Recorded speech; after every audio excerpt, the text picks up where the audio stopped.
Vamos para a palavra? Lucas, capítulo de número 15, versículo de número 8 ao número 10, diz assim, ó.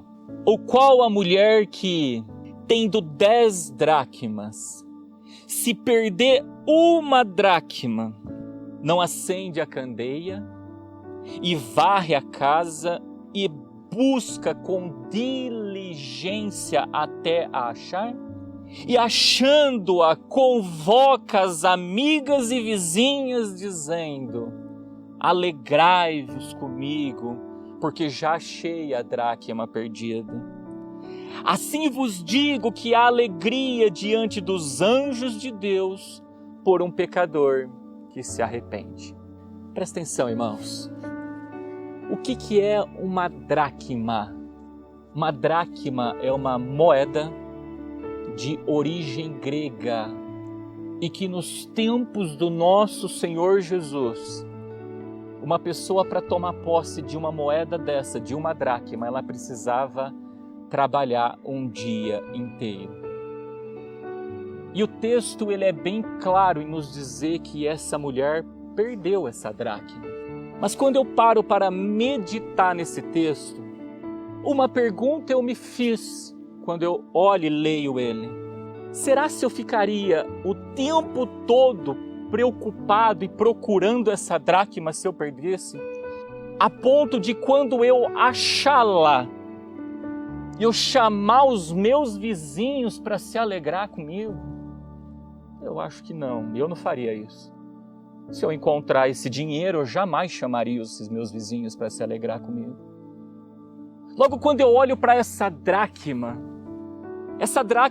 ela não era algo que era apenas tangível. Existia algo em volta dessa dracma que não era tangível, que tinha um valor que não bastava apenas querer comprar com dinheiro. Não tinha dinheiro que pagava o valor daquela dracma. Tinha algo em especial por detrás dessa dracma. Tinha algo que estava além de um dia de trabalho. E aí veio a segunda pergunta. Tá, mas o que era esse algo que não era tangível, mas que tinha muito valor, a ponto de essa mulher se desdobrar para poder encontrar?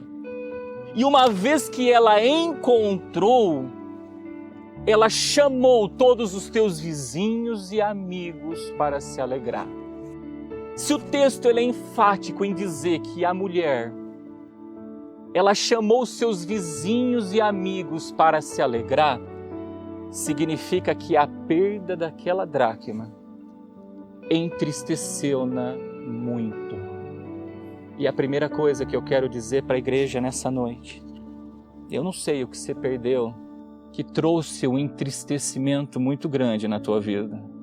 Eu não sei o que tu perdeu, que pode ter feito, ou estar fazendo, ou já fez em algum momento da vida, derramar muitas lágrimas. Mas uma coisa eu te digo, se tu prestar atenção nessa mensagem e entender o legado dela, Deus há de enxugar cada uma das lágrimas que tu chorou. Sudecaia, ridecou manai de cantas. Ele há de enxugar.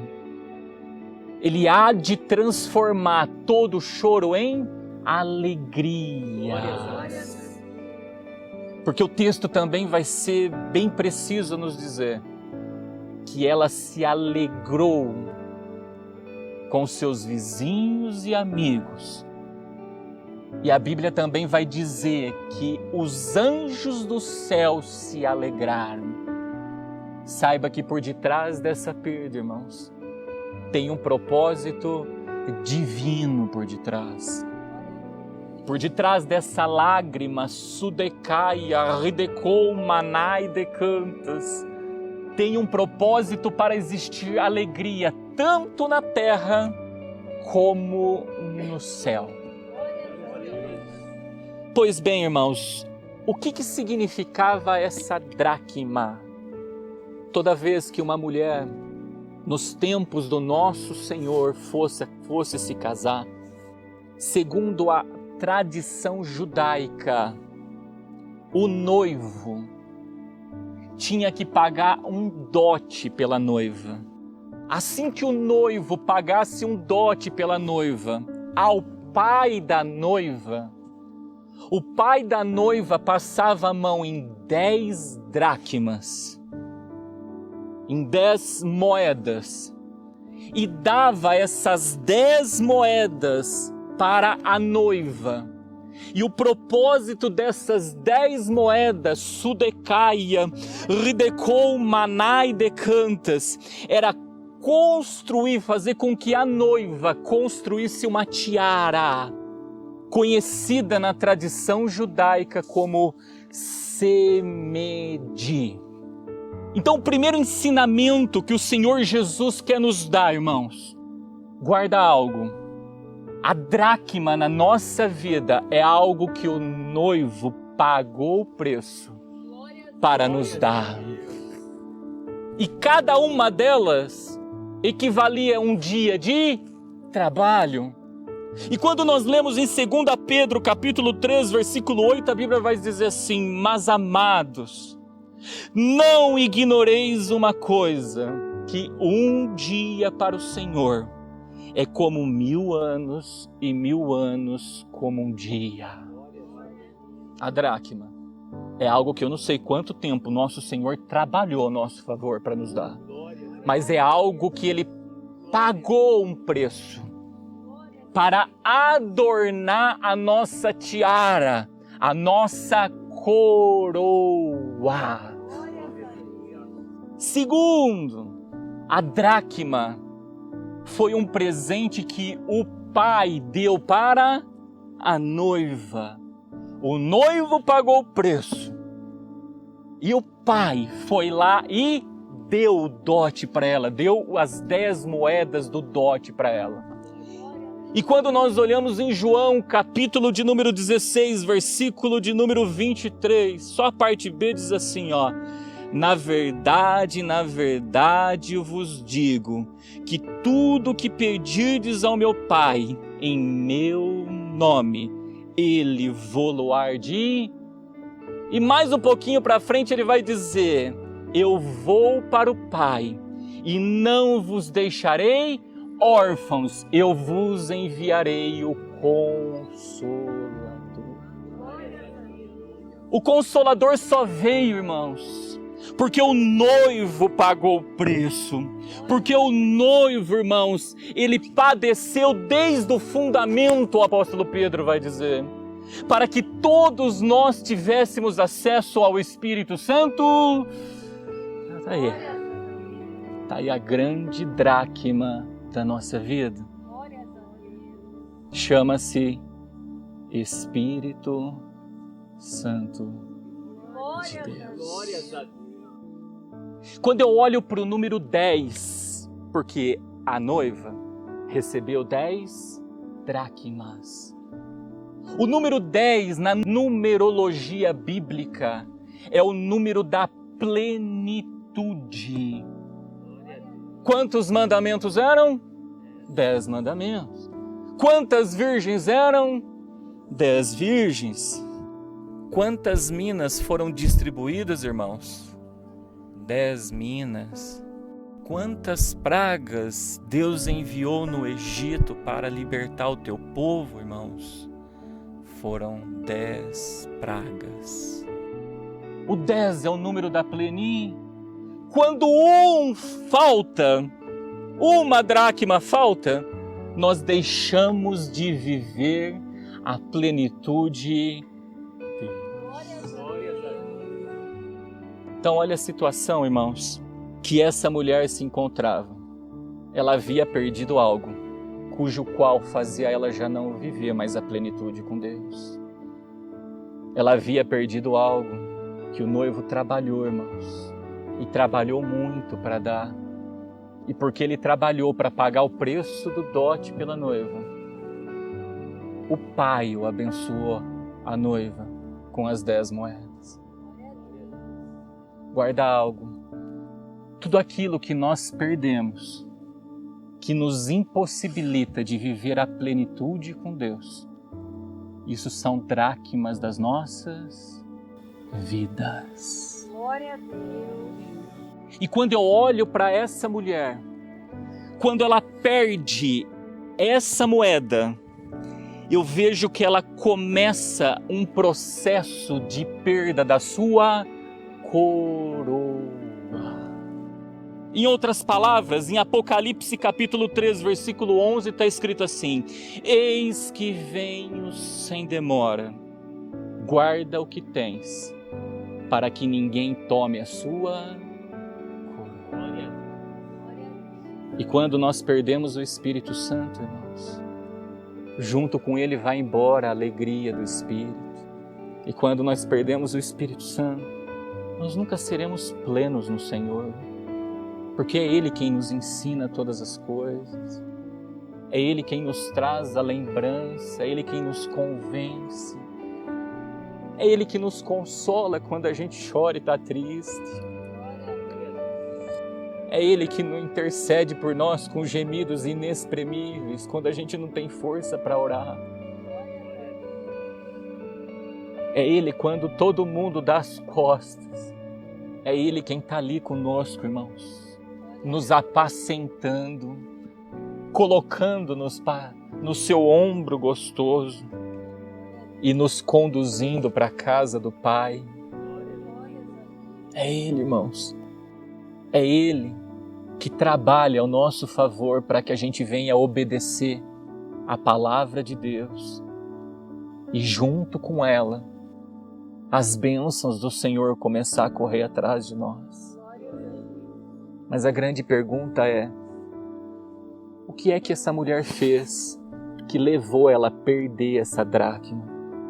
Que caminho ela trilhou? O que aconteceu na vida dela que levou ela a perder aquilo que fazia ela viver a plenitude dela com Deus? O texto ele vai ser claro em nos dizer que a mulher teve que acender a luz. Isso é o maior sinal que a luz estava apagada. E a palavra de Deus, irmãos, em Levíticos, capítulo de número 24, versículo de número 2, vai dizer assim, ó: ordena aos filhos que te tragam azeite de oliveira, puro batido para a luminária, para manter as lâmpadas acesas continuamente. Existia uma lei, e essa lei dava a ordenança de que o candelabro dentro do lugar santo, ele tinha que estar com a luz continuamente acesa. E para a luz ficar continuamente acesa, o Senhor deu 3 ordenanças. O azeite tinha que ser puro, não podia ter misturas. Segundo, ele tinha que ser batido, irmãos. E o que é batido? Ele tinha que ser espremido. Ele tinha que ser esmagado. A azeitona tinha que ser esmagada para poder produzir o azeite. Isso é o azeite batido. Por isso que a palavra Getsemane significa prensa de azeite. Porque era um lugar onde era feita a prensagem das azeitonas. E foi naquele lugar que Jesus olhou para os discípulos e falou: vigiai e orai, para não entrardes em tentação. E o texto vai ser bem enfático em dizer que isso tinha que ser uma luminária. Em outras palavras, tinha que existir a chama, tinha que existir o fogo. Fogo esse que deveria ser pego lá no altar de bronze para manter a luminária. E lá no altar de bronze no átrio era onde era feito o sacrifício do cordeiro. Em outras palavras, essas orações dos tempos de vigilância tinha que ser feito no nome de Jesus. No nome de Jesus. Caso contrário, o fogo era estranho. Guarda algo, irmãos. Para manter a luz acesa, tem que ter rins para filtrar e não deixar o azeite ficar impuro. tem um preço para pagar, um preço de prensa para pagar. Se a lâmpada dessa mulher estava apagada, você pode ter certeza que ela ou se relacionou com azeite contaminado, ou ela já não estava mais pagando o preço que tinha que pagar. Ela já não estava mais vigiando e orando. Ou ela já estava buscando a chama, o fogo no lugar errado. Uma vez que nós agimos dessa maneira, a segunda fase, o texto vai dizer que ela teve que varrer a casa. Se ela teve que varrer a casa, significa que a casa estava suja. É inevitável, irmãos.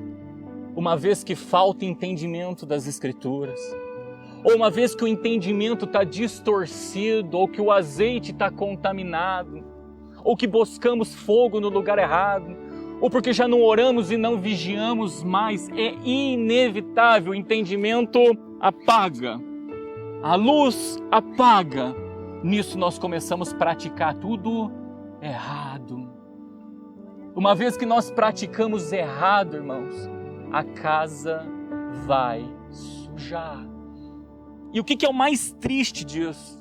Lembra daquele texto, Deuteronômio, capítulo 23, versículo 13 ao 14, diz assim: e entre as tuas armas terás uma pá, e será que quando estiverdes assentado fora, então com ela cavarás e virando-te, cobrirás aquilo que saiu de ti, ou seja, vai limpar a sujeira.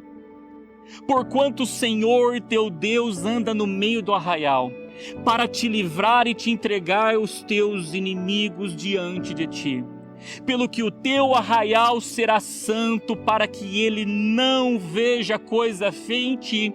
E essa tradução que eu peguei aqui, ela diz assim, e se torne atrás de ti. Tem uma tradução que diz, e se aparte de ti. Eu digo para ti, eu junto as duas. Quando Deus olha e vê a casa suja, quando Deus olha e vê a imundícia dentro da casa, Ele se aparta, Ele vai para longe. Só que Ele não vai para qualquer lugar, irmãos, Ele vai para de trás de nós. E quando Ele vem para de trás de nós, lá em Abacuque, capítulo 3, versículo 5, vai dizer assim, que adiante do Senhor ia a peste, e brasas ardentes saíam dos seus passos. Ou seja, na frente de Deus, porque agora Ele passou atrás, logo a gente veio para frente, Deus começa a mandar peste. É peste, irmãos, uma atrás da outra. Mas se nós caminhamos na retaguarda de Deus, o texto vai dizer que nos teus passos, nas tuas pisaduras estão as brasas ardentes. E lembra do profeta Isaías que as brasas que tocavam nos lábios dele purificavam os seus lábios. Logo, se não temos entendimento, passamos na frente de Deus. E se passamos na frente de Deus, está escrito nas suas escrituras, só vem peste em cima de peste, irmãos, na nossa vida. Mas se nós temos o entendimento e reverenciamos o entendimento, nós passamos a andar nas suas pisaduras. E nas suas pisaduras nós somos sarados. Terceiro, o texto vai dizer que aquela mulher, para encontrar a dracma, ela buscou diligentemente. E o que é buscar diligentemente? É buscar com cuidado, com zelo, com perseverança. Logo, se ela buscou com diligência, quer dizer que faltou zelo, faltou cuidado, porque estava faltando diligência para ela.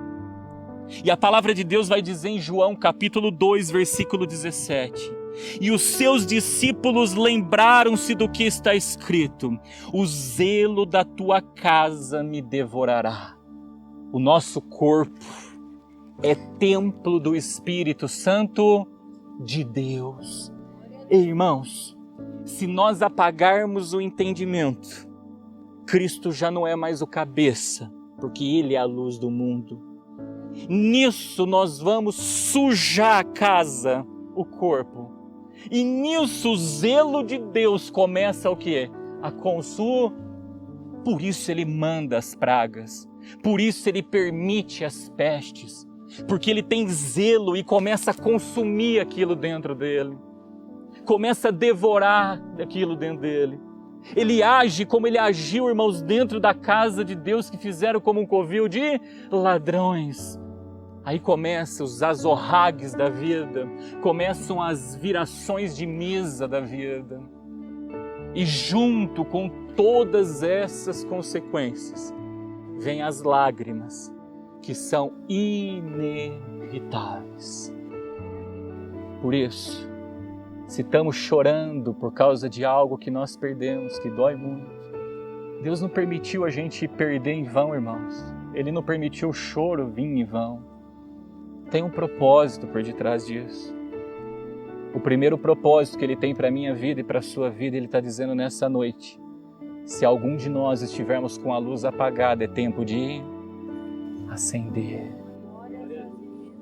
É tempo, irmãos, de nós acendermos.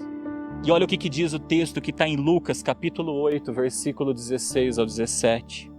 E ninguém, acendendo uma candeia, a cobre com um vaso, ou a põe debaixo da cama, mas põe no velador, para que os que entram vejam a luz.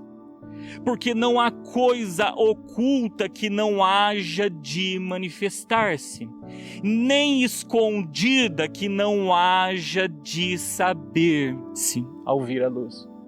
Então guarda algo. Quando nós acendemos a luz, toda a sujeira vai aparecer. Tudo que nós fazíamos de errado, irmãos, vai aparecer. Logo, o Senhor Jesus mandou eu e você sermos o que nessa terra de viventes? Ser uma luz nessa terra de viventes.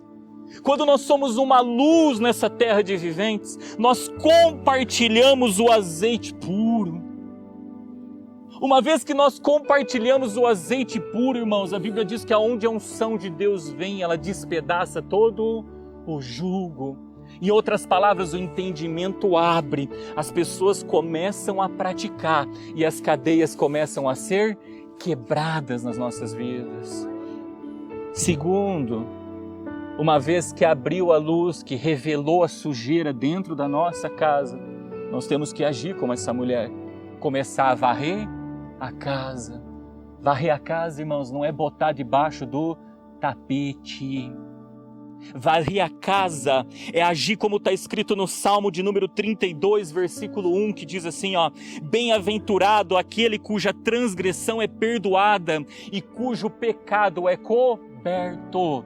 Irmãos, transgressão perdoada é na vertical, é entre eu e Deus, é entre você e Deus, é entre nós e Deus. E pecado coberto é no mundo horizontal.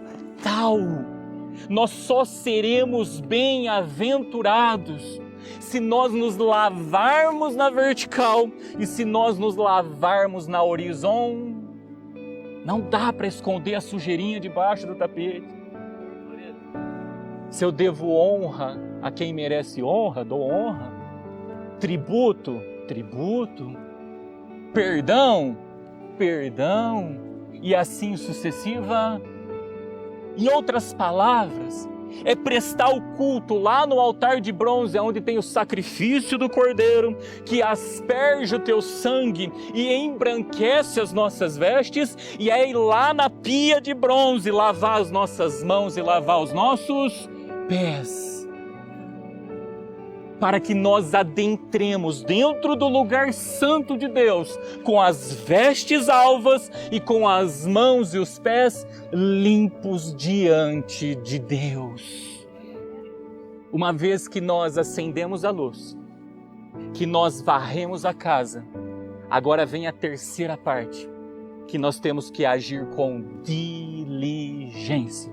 Em outras palavras, com zelo, com cuidado, irmãos, para a gente não voltar a perder aquilo que realmente tem um verdadeiro valor para a nossa vida. É isso aí. Essas 3 coisinhas que, se nós praticarmos, nós encontraremos, irmãos, a alegria onde nós perdemos. Seja diante dos homens, seja diante de Deus. Você quer ver exemplos dessa ordem? As 10 virgens. 5 eram prudentes. 5 eram nécias. 5 tinham azeite suficiente para manter a tua lâmpada continuamente acesa, como a lei de Deus ordenava. Mas 5 nécias, num determinado momento, a lâmpada apagou. Final da história, as que manteram a lâmpada acesa continuamente tiveram um encontro com o noivo. Encontraram a dracma perdida, sudecaia, ridecom, maná e decantas da vida delas. Mas as 5 nécias, em virtude de não ter azeite suficiente para manter as lâmpadas continuamente acesas, quando o noivo voltou, elas não tiveram um encontro com o noivo. A salvação da nossa alma, irmãos, é uma dracma para a nossa vida, que nos fará muito felizes. Quer ver um outro exemplo? Eli e os seus 2 filhos, Ofni e Finéias. A Bíblia vai dizer em Samuel que Ofni e Finéias tocavam nos sacrifícios que eram levados até o tabernáculo. E também vão dizer que Ofni e Finéias, eles se deitavam com as mulheres que se ajuntavam na porta da congregação.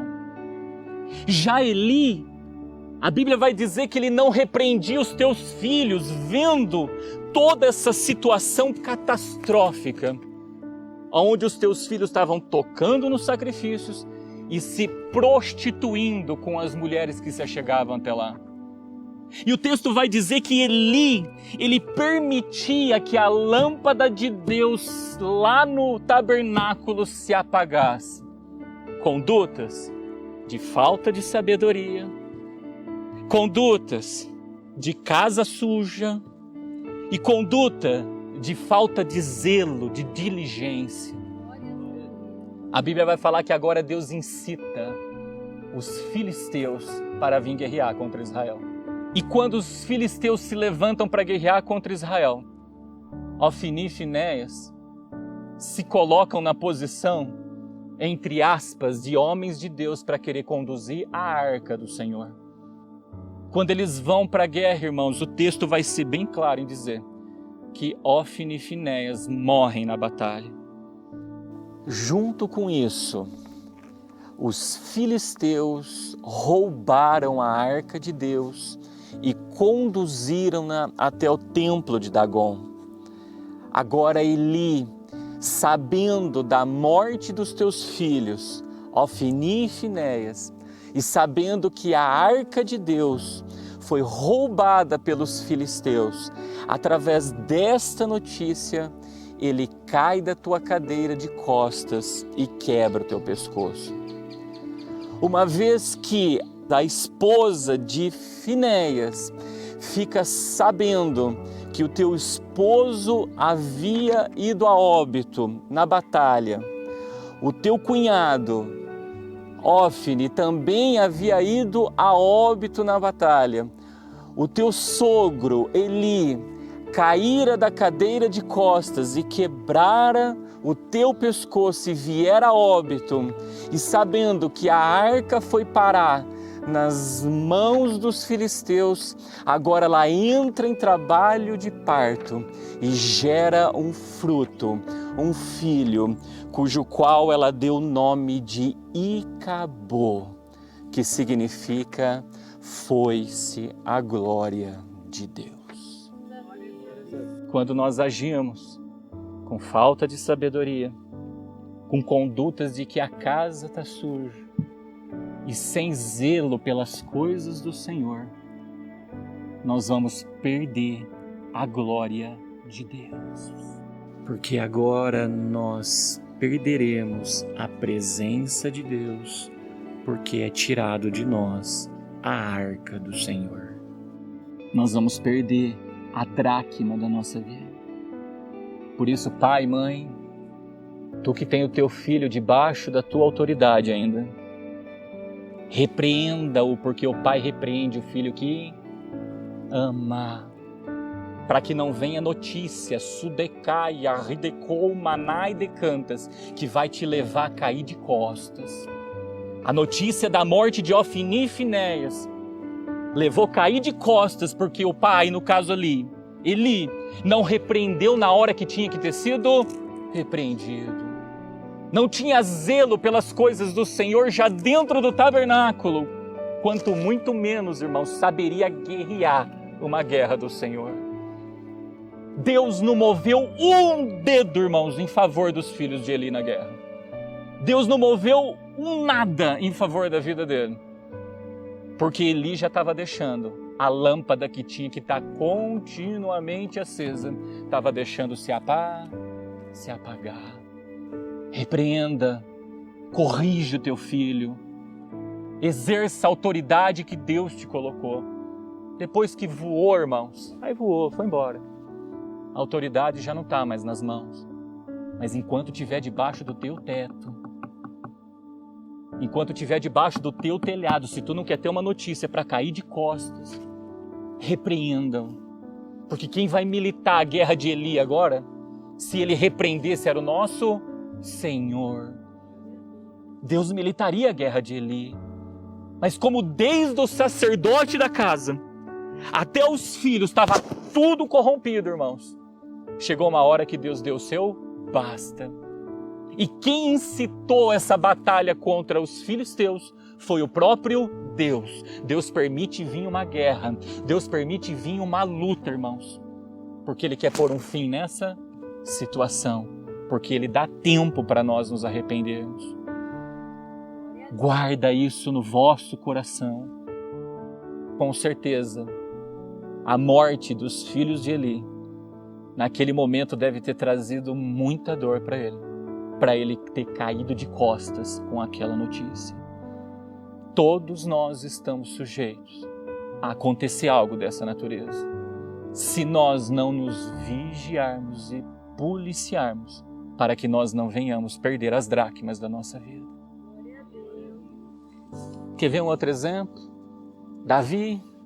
A Bíblia vai dizer que Davi agora ele se deita com a esposa de Urias. Nome dela? Betseba. Quando ele se deita com a esposa de Urias, agora ele arquiteta tudo para encobrir o seu pecado. Ele arquiteta a morte do esposo dela para que ele consiga nisso abafar o ato de adultério que ele cometeu. Mas eu louvo a Deus, irmãos, porque aonde tem profeta, não há nada em oculto que não há de ser. Aonde tem uma candeia, sudecaia, ridecou, manai decantas, pecado não fica encoberto, irmãos. A Bíblia vai nos dizer que Deus agora levanta o profeta Natã, e ele foi a candeia no velador. Ele foi lá e mostrou para Davi os erros e os delitos que Davi havia cometido. E eu louvo a Deus, irmãos, porque quando a gente tem um homem que é segundo o coração de Deus, a hora que o pecado vem à tona, ele não age como aquele texto que diz: Jerusalém, Jerusalém, que apedreja e mata os meus profetas. Quantas vezes quis ajuntá-los como a galinha junto os teus pintainhos, e vós não quisestes. A Bíblia diz que quando vem a revelação, Davi, ele começa a se humilhar e a pagar um preço amargo pelo erro que ele havia cometido e pelo pecado que ele havia encoberto. Aonde ele escreveu o Salmo de número 51, e eu vou ler aqui apenas 2 versículos, o 10 e o 11, que me chamou a atenção. Ele falou assim: cria em mim, ó Deus, um coração puro, e renova em mim um espírito reto. Em outras palavras, Limpa o meu coração de toda transgressão, de toda iniquidade. Não me lances fora da tua presença. E não retires de mim o teu espírito. Davi não tinha medo de perder palácio, irmãos. Davi não tinha medo de perder bens, de perder filhos, tanto é que quando o filho dele morre, ele enxuga as tuas lágrimas e vai para onde? Vai para a casa do Senhor adorar Ele. Davi tinha medo, era de perder a presença de Deus, era de perder o Espírito. Por isso ele falou, limpa o meu coração. Em outras palavras, me mostra tudo que tem de errado e me ajuda, me dá forças para eu varrer a casa e começar a agir diligentemente. E mais para frente ele vai dizer, faz isso por mim. E eu pregarei para os pecadores tudo isso que você fez na minha vida. Porque um pouquinho antes ele vai dizer que dentro dele os ossos já ressecavam. Ossos secos é um lugar sem vida. É um lugar onde já não tem o Espírito Santo. Quando a luz vir, irmãos, quando a revelação mostrar condutas que nós estamos fazendo de errado, pelo amor de Deus, não matamos os profetas de Deus, mas nos humilhemos diante das potentes mãos do Senhor, porque no teu tempo Ele nos exalta. No tempo em que nós acendemos a luz, damos ouvido à palavra e nosso entendimento muda, varremos a casa e buscamos com diligência, nós encontraremos a felicidade de novo. Mas uma felicidade que tem alegria na terra e tem alegria nos céus. Muitos querem alegria, sudecaia, ridecom, manai, decantas na terra, mas não se incomoda se o céu vai rir junto conosco. Todos têm que se alegrar. Deus não tem prazer nas nossas lágrimas, não, irmãos. É que se nós sorrirmos na terra e o céu estiver chorando, a Bíblia vai dizer, ai de vós que riem. Mas se nós estivermos rindo na terra e rindo, e o céu também estiver rindo, estiver se alegrando conosco, irmãos, nós nos entramos na condição de bem-aventurados. Presta atenção, a Bíblia diz, bem-aventurados que choram, porque serão o quê? Consolados. Esse choro é choro de arrependimento, irmãos. E para a gente ser consolado, quem é o Consolador? É o Espírito Santo. Quando nós choramos lágrimas de arrependimento, nós recebemos o Espírito Santo. Junto com o Espírito Santo vem o reino, que não é comida e nem bebida, mas é justiça, paz e alegria no Espírito. Logo não fica no choro, a alegria do Espírito vem. Não matemos os profetas de Deus. Ah, como eu apanhei por aí, irmãos, por causa dessas mensagens que vocês estão ouvindo. Só Deus sabe quantas lágrimas no particular eu falava, Senhor, se todos entendessem que no começo é difícil sim varrer, não é fácil varrer a casa, irmãos. É difícil sim, porque a hora que a luz vem, mostra um monte de coisa, você fala, nossa, como que eu vou varrer tudo isso? Mas depois que a casa está varrida, manter, irmãos, é fácil. Porque vem a sujeirinha, vai vir, nós somos falhos e pecadores. A hora que ela vir, você já olha rapidinho, você já varre a casa. Fica fácil manter.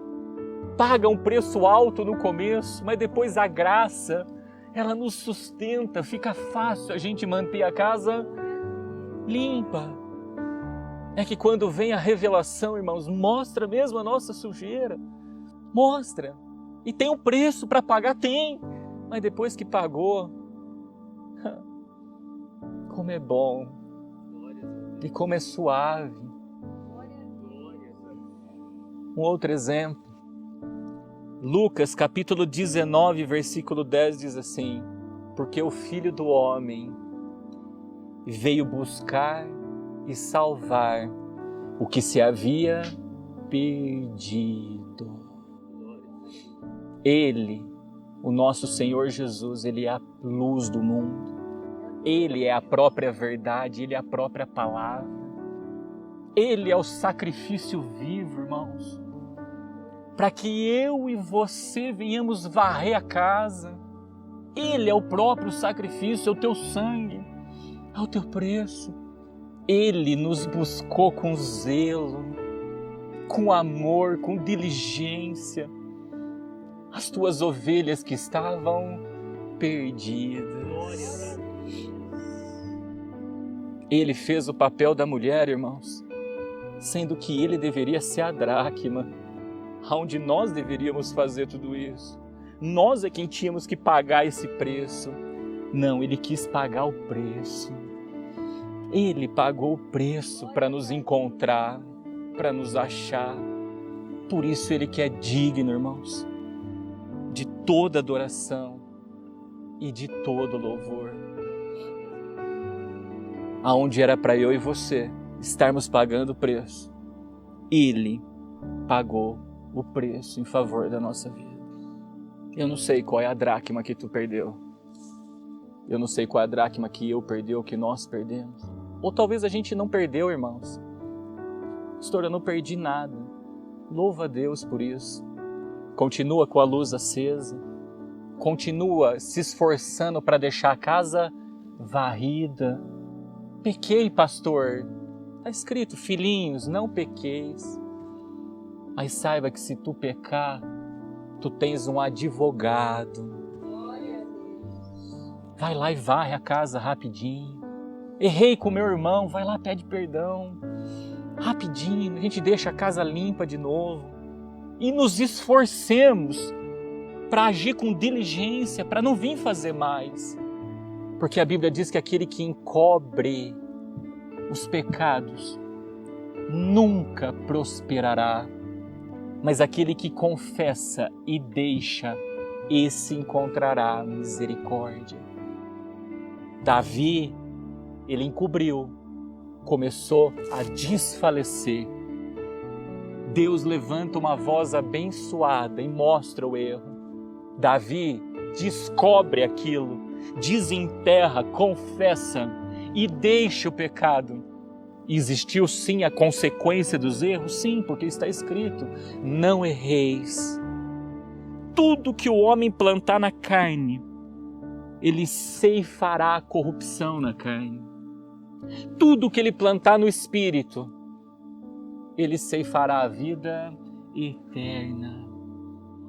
Ele colheu sim, irmãos, tudo que ele plantou. Mas depois que ele colheu tudo que ele plantou, ele também colheu muitas coisas boas para a sua vida. E aqui eu vou para finalizar. Existem coisas que Deus então vai permitir a gente perder na nossa caminhada. Porque Ele só tem um propósito. Que nós venhamos acender a luz, varrer a casa e agir diligente. Eu vou trazer um exemplo para vocês, irmãos. Eu pratiquei essa palavra no meio do meu trabalho. Eu trabalhava numa empresa como um fiscal de qualidade. Eu tinha que aprovar os vagões para ir para a empresa que eu trabalhava. E começaram a apresentar um monte de vagões ruins para mim. Nesse momento foram condenados, rejeitados mais de 400 vagões. Travou a linha de produção da fábrica. Eu fui para o monte, dobrei o meu joelho e falei, Senhor, eu estou sendo rude demais. Eu estou agindo de maneira errada. Agindo dessa maneira, esse foi o texto que Deus me deu. Ele falou, se posiciona como uma dracma perdida. Não deixa achar. A dracma simboliza aqui também o dinheiro. Não deixa faturar nada enquanto não acender a luz. E o que é acender a luz? Olhar o projeto do vagão. Enquanto não varrer a casa, o que é varrer a casa? Pôr o processo de fabricação em ordem. E agirem diligentemente. E o que é agir com diligência? É monitorar, vigiar para não vir fazer errado. Ele falou, aí você deixa ser achado.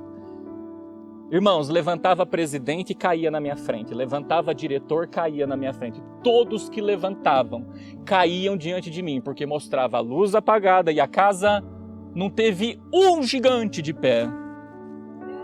O que começou a acontecer, irmãos? Começaram a acender a luz, varrer a casa e começaram a monitorar. Aí começou a ir tudo embora. Quando tudo foi embora, aí vem a notícia lá na minha empresa onde eu trabalhava. Os vagões tinham confiabilidades que bateram o recorde mundial de confiabilidade. Porque aquele que ouve e obedece às Escrituras, esse escolhe. Tá perdendo dinheiro em algum lugar? Dobra o joelho e pergunta para Deus aonde que a luz está apagada, aonde está faltando sabedoria para lidar. Varre a casa, começa a gastar sudecaia, ridecou, manai decantas, naquilo que as Escrituras ordenam para gastar. E no final das contas, vigia para não cair em tentação, para não querer gastar naquilo que não deve ser gasto. E você vai ver que também não vai faltar. É um exemplo de uma área, irmãos, das nossas vidas. Se aplica isso em todas as áreas das nossas vidas. Guarda algo. Deus permite a gente perder coisas para que a gente venha acender a luz, varrer a casa e procurar com Dili. E guarda algo também. Às vezes Deus também quer nos usar como a dracma. Se deixa ser perdido por pessoas que não querem acender a luz, varrer a casa e procurar com Dili.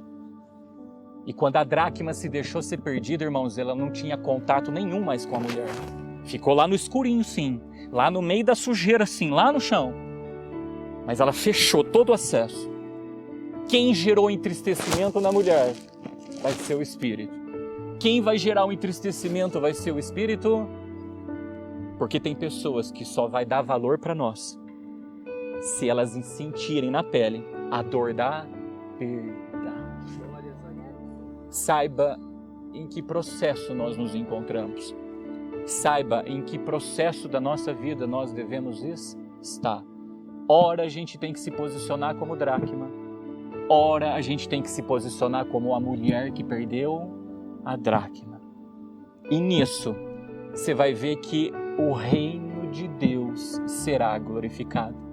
E nisso, quando a casa tiver varrida, a luz acesa, existir diligência, todos nós chamaremos os vizinhos e os amigos para nos alegrar e veremos o céu sorrindo, porque tudo foi edificado da maneira que Deus se agrada. Amém?